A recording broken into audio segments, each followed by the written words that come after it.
Assalamualaikum warahmatullahi wabarakatuh. Salam sejahtera untuk kita semua. Perkenalkan, nama saya Afif Nafir Revani. Saya adalah dosen di Departemen Teknik Infrastruktur Sipil, Fakultas Vokasi, Institut Teknologi 10 November. Pada kesempatan kali ini, saya akan menyampaikan pernyataan diri dosen dalam unjuk kerja Tridharma Perguruan Tinggi atau PDD 4TPT di bidang pengajaran dalam rangka sertifikasi dosen tahun 2022. Mata kuliah yang saya bahas kali ini adalah mata kuliah struktur komposit, di mana mata kuliah ini membahas mengenai jenis material komposit yang lazim digunakan untuk perbaikan dan perkuatan struktur. Kemudian membahas juga tentang bagaimana kita mendesain struktur komposit menggunakan alternatif material gabungan seperti misalnya beton lama dan beton baru, ataupun material beton yang digabung dengan baja, ataupun material beton yang digabung dengan material carbon fiber reinforced polymer. Dalam mata kuliah ini juga terdapat aktivitas praktek mendesain elemen struktur komposit untuk menyelesaikan suatu contoh kasus. Mata kuliah ini diselenggarakan dengan tujuan membekali mahasiswa untuk dapat menyelesaikan problematika pengelolaan dan pemeliharaan bangunan sipil menggunakan metode-metode penyelesaian yang dibahas dalam materi pembelajaran mata kuliah struktur komposit ini. Karena mata kuliah ini membutuhkan pemahaman awal mengenai elemen struktur beton dan elemen struktur baja, maka mata kuliah struktur komposit ini diperuntukkan bagi mahasiswa yang berada di semester 5 dengan bobot 2 SKS. Mahasiswa yang mengikuti dan lulus mata kuliah struktur komposit ini diharapkan memiliki kemampuan untuk merancang elemen struktur dengan material komposit menggunakan metode yang terdapat di dalam peraturan atau standar yang berlaku di Indonesia maupun internasional dalam upaya perbaikan struktur dan perawatan kinerja bangunan sipil yang memiliki kompleksitas menengah. Artinya, bangunan sipil yang disasar di sini adalah yang tidak terlalu sederhana dan tidak terlalu rumit, menengah. Misalkan untuk gedung itu ada di memiliki 3 atau 6 lantai. Sebelum membawakan atau mendeliver materi pembelajaran mata kuliah struktur komposit ini, kami tim teaching dosen pengampu menyusun secara bersama-sama rencana pembelajaran semester.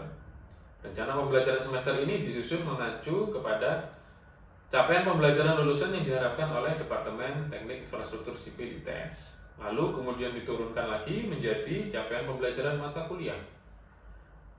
Adapun capaian pembelajaran mata kuliah atau CPMK yang ingin dicapai dalam mata kuliah struktur komposit ini adalah 1.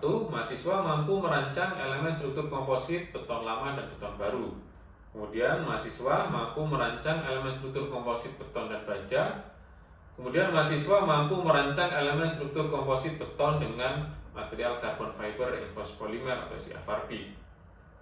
Dan juga mahasiswa mampu mendesain penampang elemen struktur komposit sebagai alternatif penyelesaian dalam suatu contoh kasus. Untuk mencapai CPMK tersebut, kami menyusun lagi 5 sub CPMK, kemudian yang dibagi menjadi 16 kali pertemuan, di mana 13 kali pertemuannya adalah pengayaan materi, kemudian 3 kali pertemuan adalah untuk evaluasi. Mata kuliah struktur komposit ini dideliver menjadi 3 bagian, yaitu bagian pertama adalah mengenai desain elemen struktur komposit beton baru dan beton lama. Di sini akan membahas kurang lebih diantaranya adalah mengenai elemen plat beton dengan penebalan atau slab overlay. Kemudian membahas juga mengenai penebalan pada kolom atau balok beton bertulang dengan metode concrete jacketing. Pada bagian kedua, desain elemen struktur komposit ini membahas mengenai komponen aksial, komponen lentur, serta komponen geser untuk struktur komposit gabungan antara material beton dan baja. Pada bagian 3, membahas mengenai desain elemen struktur komposit dengan CFRP dan beton, yang membahas diantaranya adalah desain komponen lenturnya untuk beton dan CFRP maupun komponen gesernya. Untuk membuat mata kuliah ini terstruktur, maka materi pembelajaran disusun mengacu ke beberapa referensi, baik itu buku ajar maupun peraturan-peraturan yang berlaku di Indonesia atau internasional. Beberapa peraturan yang kami gunakan untuk menyusun materi pembelajaran di mata kuliah struktur komposit ini adalah SNI 2847/2019 tentang persyaratan beton struktural yang merefer ke ACI 318 2014. Yang kedua adalah SNI 1729 tahun 2016 mengenai spesifikasi untuk bangunan gedung baja struktural, yang mana juga mengacu ini ke ISC 360 2010. Kemudian untuk peraturan selanjutnya kami menggunakan ACI 440 2017, yaitu mengenai Guide for Design and Construction of Externally Bonded FRP System for Strengthening Concrete Structures.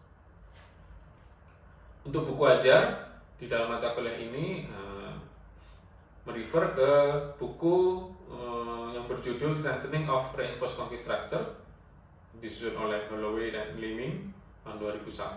Kemudian ada juga buku tentang Composite Structure of Steel and Concrete yang disusun oleh R.B. Johnson tahun 94, serta buku yang berjudul Strengthening of Concrete Structures Using Fiber Reinforced Polymer atau FRP yang disusun oleh Wu and Iman tahun 2017. Referensi lain seperti jurnal internasional yang terbaru juga kami berikan sebagai tambahan materi untuk memotivasi mahasiswa agar selalu mengikuti perkembangan struktur komposit ini di dunia teknik sipil, dan juga melatih mahasiswa untuk membaca literatur berbahasa Inggris sehingga mereka akan lebih memiliki opsi untuk menambah wawasan mereka ke depannya. Sistem pembelajaran dalam mata kuliah ini adalah sebagai berikut. Mata kuliah struktur komposit ini diampu oleh 2 dosen per kelas dengan sistem team teaching. Kemudian perkuliahan dilakukan dengan blended learning secara daring maupun luring, karena memang sekarang sudah boleh dilakukan perkuliahan secara luring atau offline. Kemudian evaluasi dilakukan 3 kali pada pekan ke-6, pekan ke-11, dan pekan ke-16. Bobot SKS mata kuliah ini sebesar 2 SKS dengan rincian 1 SKS untuk tatap muka dan 1 SKS praktek. Metode pembelajaran yang digunakan dalam mata kuliah struktur komposit ini antara lain ada metode ceramah, metode studi kasus, dan metode presentasi atau diskusi. Metode ceramah misalkan digunakan pada saat memberikan wawasan atau teori. Kemudian metode studi kasus ini diberikan kepada mahasiswa untuk diselesaikan baik secara individu maupun berkelompok. Serta metode presentasi dan diskusi ini biasa dilakukan pada saat pembahasan hasil tugas yang telah dikerjakan oleh mahasiswa. Interaksi antara dosen dan mahasiswa yang diterapkan dalam mata kuliah struktur komposit ini menggunakan beberapa platform seperti MyITS Classroom maupun ITS OneDrive dan WhatsApp Group. Penggunaan beberapa platform tersebut memungkinkan partisipasi aktif dari mahasiswa dalam mengikuti perkuliahan.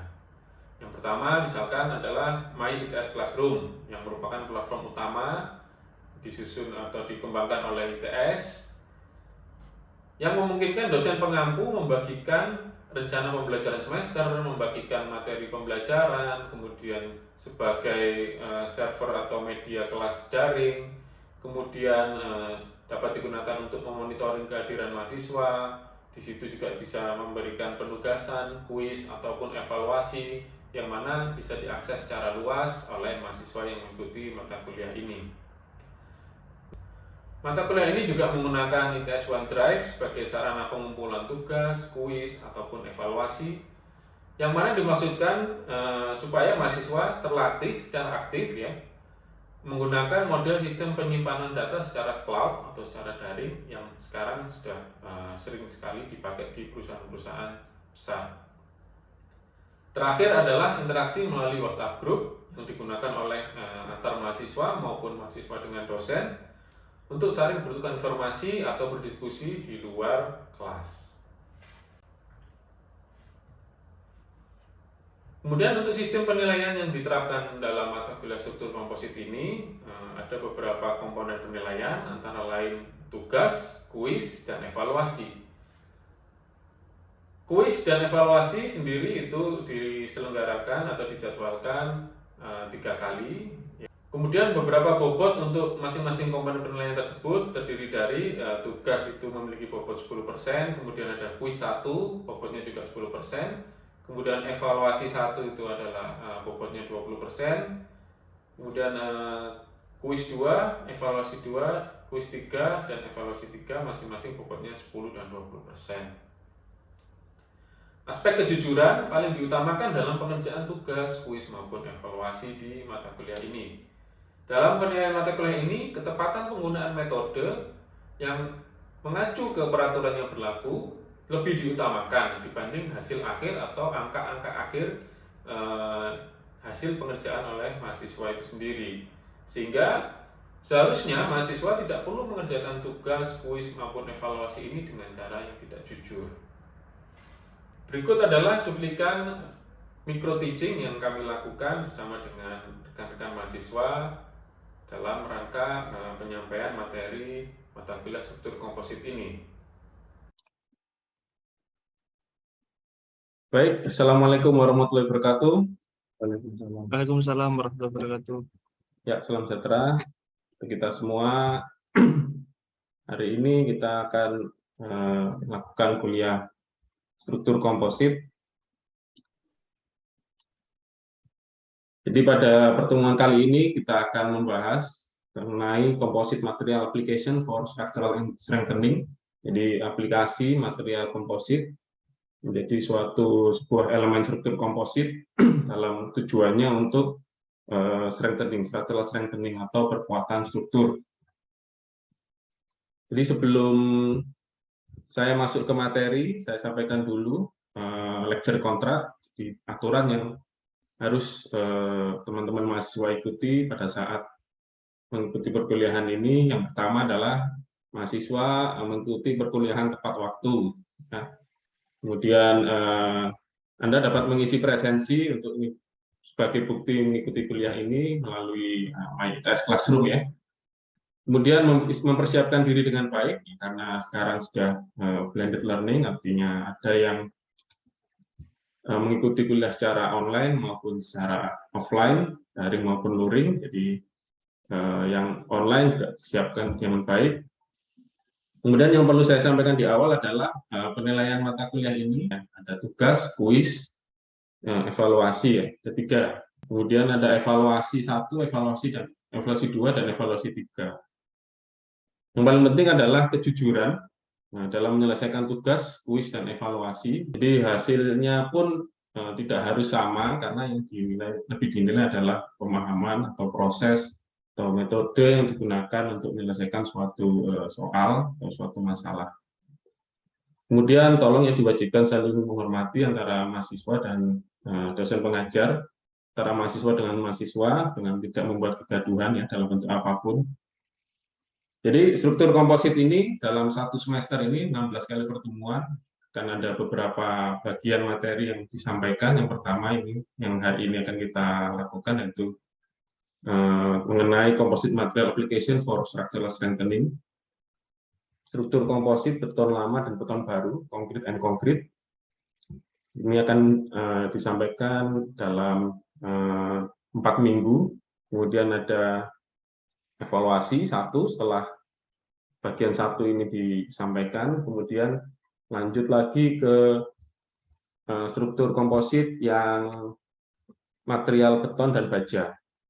Ini juga akan disampaikan dalam 4 minggu, kemudian akan ada evaluasi setelahnya. Yang bagian yang ketiga, yang terakhir adalah komposit structural member dengan material konkrit dan carbon fiber reinforced polymer. Ya. Jadi dalam perkembangannya sekarang, material carbon fiber sudah banyak dipakai ya untuk structural strengthening. Kemudian di dalam 3 bagian tadi, ya konkrit and steel, and konkrit and CFRP, ya, akan ada praktek ya, praktek untuk mendesain elemen struktur komposit dalam rangka kita structural strengthening. Di minggu ke-16 terakhir nanti akan ada evaluasi yang ketiga. Nah, ini adalah referensi yang digunakan ya. Jadi minimal Anda harus memiliki ini semua, teman-teman mahasiswa ya. Terutama yang peraturan ini. Yang pertama yang kita gunakan adalah untuk persyaratan beton struktural mengacu ke SNI 2847 kita yang terbaru tahun 2019. Ini merupakan merefer atau mengacu ke ECI, American Concrete Institute 318 tahun 2014. Kemudian untuk yang bangunan atau material beton dan baja itu ada di dalam aturannya ada di dalam SNI 1729/2016. Ini juga merefer ke ISC 360 2010. Kemudian yang terakhir adalah yang untuk CFRP dan beton itu mengacu ke ECI 440 tahun 2008. Nah, ini sebenarnya ada yang terbaru tahun 2017, nanti juga akan kita upload ya ke MyITS Classroom. Nah, ini adalah buku-buku referensi yang bisa dibaca oleh teman-teman mahasiswa. Nah, beberapa soal atau materi akan sedikit banyak mengambil dari buku-buku textbook ini. Yang pertama ini yang untuk concrete strengthening ya, jadi hubungannya dengan slab overlay dan concrete jacketing tadi. Kemudian kalau yang komposit baja dan konkrit, sama merefer atau mencari buku ini. Nah, ini tentang composite structure of steel and concrete, serta yang untuk CFRP bisa membaca-baca ya buku punyanya Wu and Iman ini tahun 2017, Strengthening of Concrete Structure Using Fiber Reinforced Polymer atau FRP. Ya, oke. Kita akan masuk ke materinya tentang struktur komposit atau composite member for strengthening, structural strengthening. Ada yang ini bisa menyampaikan apa sih sebenarnya struktur komposit itu? Mana? Silakan.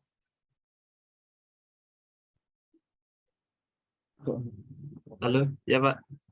Ya, silakan Mas Rohan. Struktur komposit adalah suatu gabungan antara dua material yang berbeda modulus elastisitasnya, Pak. Oke. Ada lagi pendapat yang lain? Coba Mas Andi. Mas Andi silakan. Ya Pak. Struktur komposit itu hampir sama sih Pak kayak Mas Kohar tadi, gabungan antara dua material yang berbeda, bisa beton sama baja atau yang lainnya, itu Pak. Oke, ya. Jadi pengertiannya ya, menurut ini apa namanya Johnson ya tahun 94, kalau kita terjemahkan, jadi struktur komposit dia sudah sedikit banyak sudah tepat ya. Merupakan struktur yang terdiri dari dua material atau lebih dengan sifat bahannya berbeda. Nah, sifat bahan ini kan bisa diukur dengan dari modulus elastisitasnya, dari material properties yang lainnya. Kemudian kata kuncinya adalah untuk membentuk satu kesatuan sehingga menghasilkan sifat gabungan yang lebih baik. Jadi komposit tidak sekedar dicampur, tidak sekedar ditumpuk.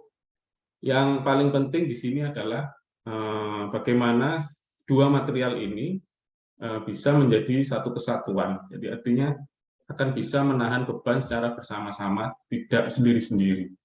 Makanya dalam masing-masing bagian tadi, beton maupun beton dan baja, ataupun beton dan carbon fiber, itu ada yang namanya load transfer mechanism, dan ada namanya suatu komponen nanti yang akan menjamin penyaluran beban antara dua material tersebut yang akan membentuk satu kesatuan yang utuh ya, sehingga dapat menghasilkan sifat gabungan yang lebih baik. Yang paling penting lagi adalah mereka atau dua material tersebut membentuk satu kesatuan.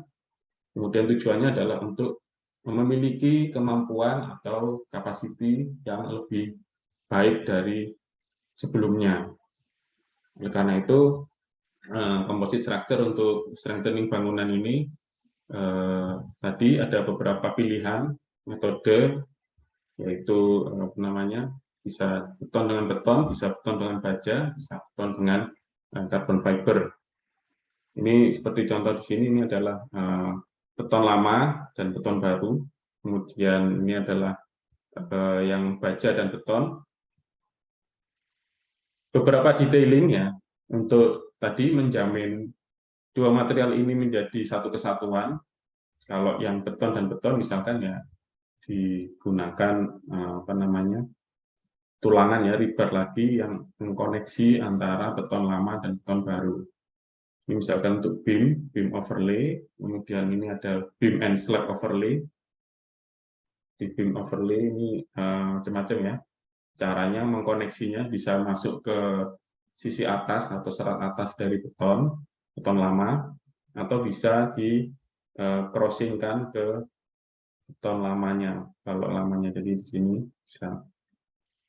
Nah, ini kira-kira gambaran pelaksanaan di lapangan.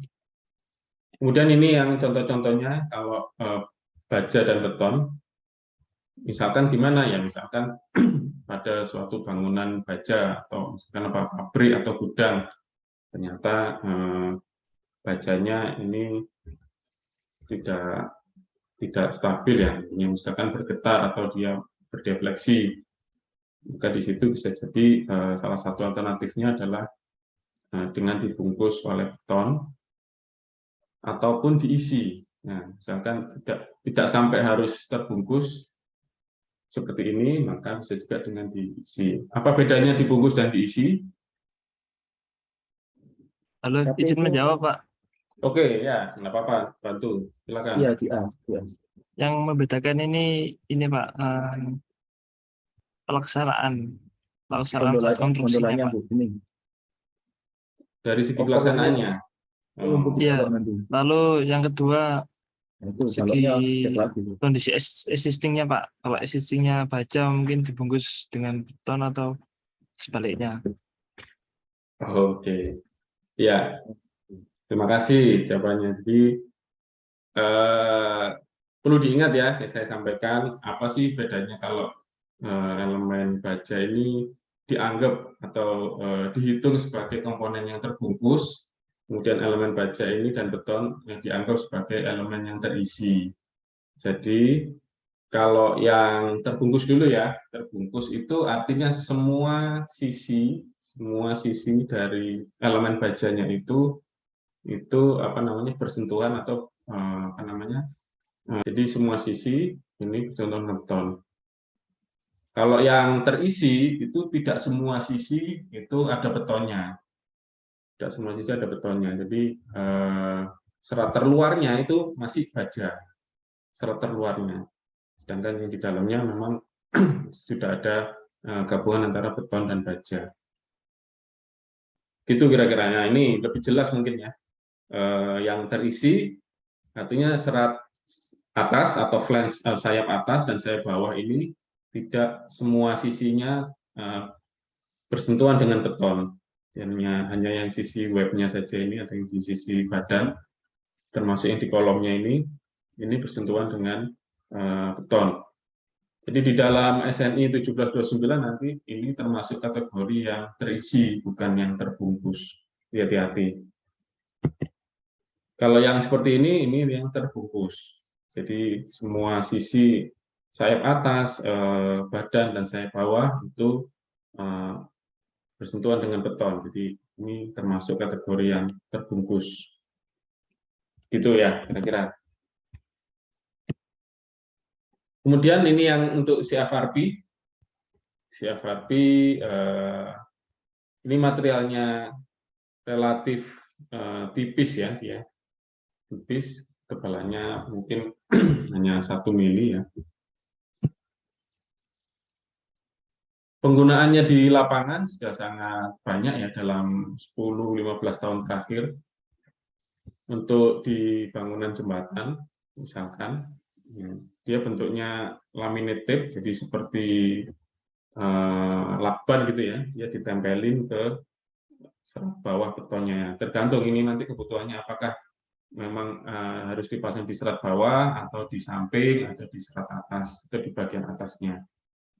Nah, keuntungannya kalau menggunakan CFRP ini dari sisi interior atau dari sisi tampaknya ya, ini bisa di finishing. Jadi CFRP ini kemudian di finishing ulang, di finishing lagi ya, permukaannya menggunakan plester atau acian akan menjadi sudah nggak nampak lagi. Berbeda kalau tadi misalkan baja ya. Kemudian untuk yang concrete jacketing with fiber, jadi bisa digabung ya. Tadi juga ada gambarannya.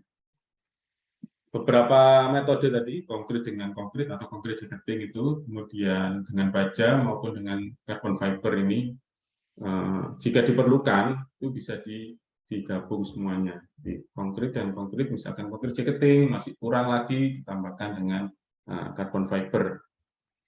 Nah, untuk yang aksial mungkin dengan konkret jacketing bisa dengan lebih mudah kita dapatkan tambahan performanya, tambahan kapasitasnya. Kemudian untuk geser misalkan atau confinement-nya kita nggak selalu menambahkan tulangan yang banyak, kita bisa gunakan carbon fiber. Jadi bisa kombinasi antara beberapa material tadi. Ya, oke.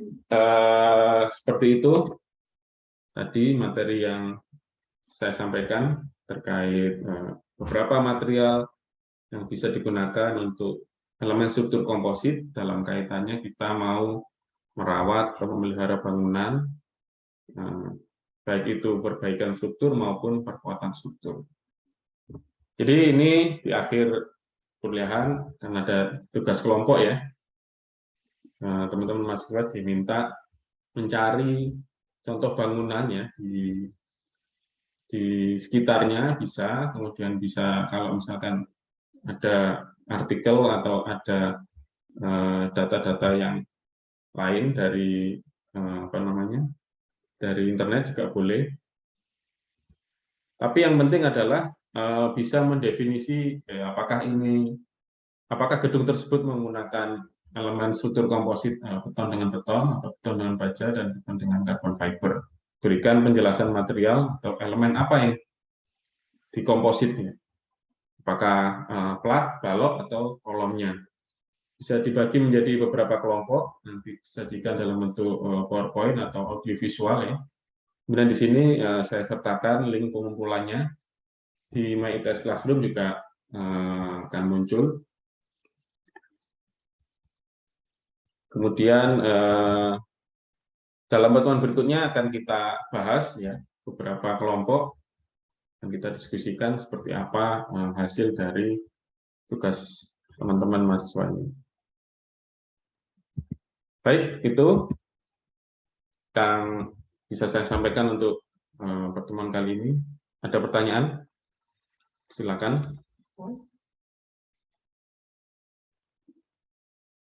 Oke. Terima kasih atas kehadirannya. Kali ini kita jumpa lagi di pertemuan berikutnya. Tetap semangat ya. Wassalamualaikum warahmatullahi wabarakatuh. Waalaikumsalam warahmatullahi wabarakatuh. Terima kasih, Pak. Terima kasih, Pak. Demikian pernyataan diri dosen unjuk kerja Tridharma Perguruan Tinggi dalam rangka sertifikasi dosen tahun 2022 telah kami sampaikan. Semoga apa yang disampaikan dapat bermanfaat dan sampai jumpa lagi di lain kesempatan. Wabillahi taufiq wal hidayah. Wassalamualaikum warahmatullahi wabarakatuh.